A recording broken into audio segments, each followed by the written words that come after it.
Le mystère des ovnis. Ça fait plus de 70 ans qu'on lève les yeux au ciel en se posant la question. Mais, et si on avait cherché au mauvais endroit depuis le début? Et si la réponse ne se trouvait pas là-haut, dans les étoiles, mais tout au fond de nous? Aujourd'hui, on explore une théorie qui retourne complètement le problème.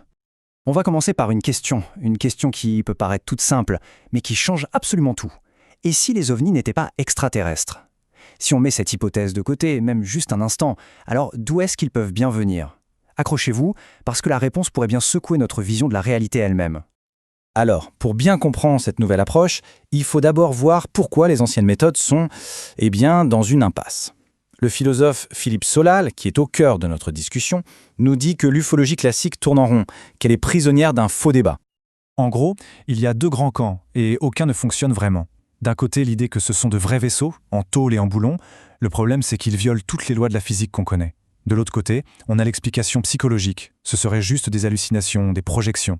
Mais ça n'explique pas du tout les preuves matérielles, les traces sur les radars, les marques au sol. Bref, on est coincé. Pour Solal, le problème, ce ne sont pas les réponses qu'on trouve, c'est la question qu'on pose. Puisqu'aucune de ces deux voies ne mène nulle part, il est peut-être temps d'arrêter de s'acharner. Il faut envisager une troisième voie, une idée beaucoup plus radicale, qui nous demande d'abandonner nos certitudes les plus profondes. Et cette troisième voie, elle nous amène à une idée assez vertigineuse. Pour comprendre le phénomène ovni, il ne faut pas seulement changer de théorie, il faut carrément changer notre conception de la réalité. Rien que ça. Notre vision du monde actuel, celle de la science classique, repose sur ce qu'on appelle le matérialisme.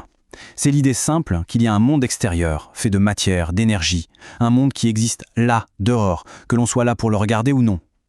Dans cette vision, notre conscience n'est qu'un petit produit dérivé, un accident du cerveau. Et c'est là que Solal, en s'appuyant sur les découvertes de la physique quantique, propose de tout renverser. Il nous dit « Et si la réalité n'était pas un décor fixe? Et si c'était plutôt une sorte de création dynamique, une interaction permanente entre un immense champ d'information et notre propre conscience? Dans ce nouveau jeu, notre esprit n'est plus un simple spectateur, il devient un co-créateur. » D'accord, mais si la conscience participe à créer la réalité, de quelle conscience parle-t-on? Pas de notre petit moi de tous les jours, notre ego conscient qui n'est que la pointe de l'iceberg. Non, on parle de la partie immergée, immense, ce que Jung appelait l'inconscient collectif et que Solal nomme le soi. Une conscience beaucoup plus vaste et profonde. Alors, avec cette nouvelle grille de lecture, on peut enfin commencer à définir ce que pourraient être les ovnis. Et vous l'aurez compris, ils ne viendraient pas des confins de l'espace, mais des profondeurs de notre propre psyché.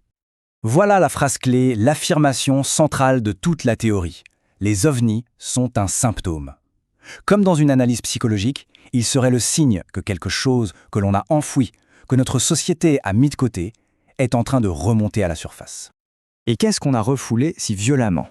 Eh bien, dans notre monde moderne, obsédé par la technologie et le matériel, on a mis au placard notre dimension spirituelle.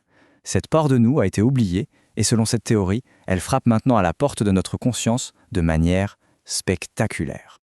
Le truc, c'est que cet inconscient, il ne parle pas notre langue. Il ne va pas nous envoyer un email pour nous dire « Coucou, c'est moi ». Non, il s'exprime comme nos rêves la nuit, avec des images, des symboles, des mises en scène étranges. Il a sa propre grammaire. Une des règles de base de cette grammaire, par exemple, c'est le déplacement. En analyse des rêves, c'est très connu. L'émotion qu'on ressent pour une personne peut être déplacée sur un objet ou un animal dans le rêve.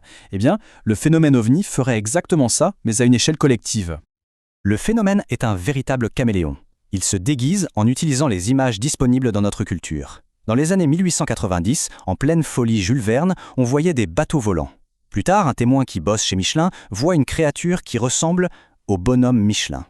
Et en pleine guerre froide, l'angoisse du nucléaire se matérialise par des observations près des sites atomiques. C'est comme si le phénomène piochait dans notre imaginaire pour se manifester. Bon, alors où est-ce que ça nous mène tout ça? Si les ovnis sont une sorte de rêve collectif, est-ce que ça veut dire qu'ils ne sont pas réels? C'est là que la théorie devient vraiment intéressante. Ce n'est pas juste psychologique, c'est un événement qui a des conséquences bien réelles. Et voilà comment on sort de l'impasse du début. Le phénomène est les deux à la fois. Il est psychique, parce que sa forme, son apparence est tirée de nos esprits, de notre culture. Mais il est aussi physiquement réel, capable de laisser des traces, d'être vu sur un radar, d'interagir avec le monde. Ce n'est plus l'un ou l'autre, c'est l'un et l'autre. La conclusion, c'est que les Ovéanis ne seraient pas des visiteurs venus de notre autre galaxie. Ce seraient plutôt des messagers venus de notre propre monde intérieur. Une partie de nous-mêmes, immense et oubliée, qui se manifeste de façon bizarre et souvent effrayante pour nous forcer enfin à la regarder en face. Et ça nous laisse avec une dernière question, une pensée assez vertigineuse. Et si, depuis tout ce temps, on cherchait des réponses dans le ciel, alors que le plus grand des mystères, il était déjà là, à l'intérieur de nous ?